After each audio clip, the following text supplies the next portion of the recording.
Hey there, Nodara, the Comics Kid 2099 here to talk about an episode of Green Lantern the Animated Series. Today, I'll be talking about the episode Fear Itself, so if you haven't seen that one, go watch it while I do a quick spoiler-filled plot synopsis. Then come back and hear the rest of my review. Hal and Kilowog are running out of food, so they stop by a weird planet filled with yellow crystals that they saw on the Spider Prison world. Hal falls in with some non-speaking giant jellyfish that save Hal from some of the yellow crystals, while Kilowog falls in with some bipeds who regularly eat the yellow crystals and think that the jellyfish are their enemies. A brief battle emerges, but Hal is able to put a stop to the fight, and a peace emerges between the two species as Hal and Kilowog leave with plenty of food. So remember how I've been saying that it's important for an arc-based series to keep a balance between standalone episodes and the arc-heavy episodes? Well, with us having a huge arc episode immediately before this one, it's a sure bet that it will be a little while before we return to the big arc. And I don't have a problem with going back to more standalone episodes, but this one just isn't very good. I know, this one will be important later on in the series, so if you haven't watched the whole series, I won't spoil anything, but know that events that transpire here will come back in a big way.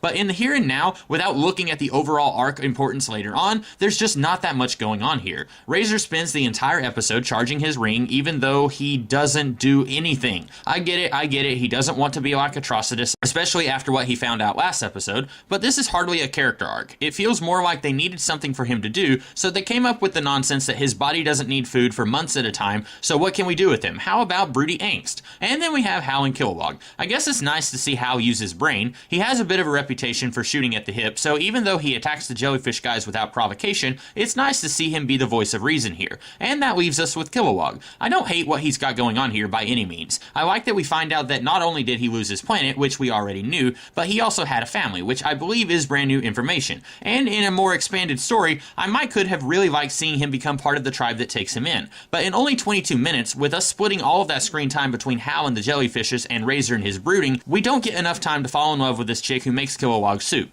So while he's smitten with her, I am not. But maybe I could have been if the episode had given her and Kilowog more to do.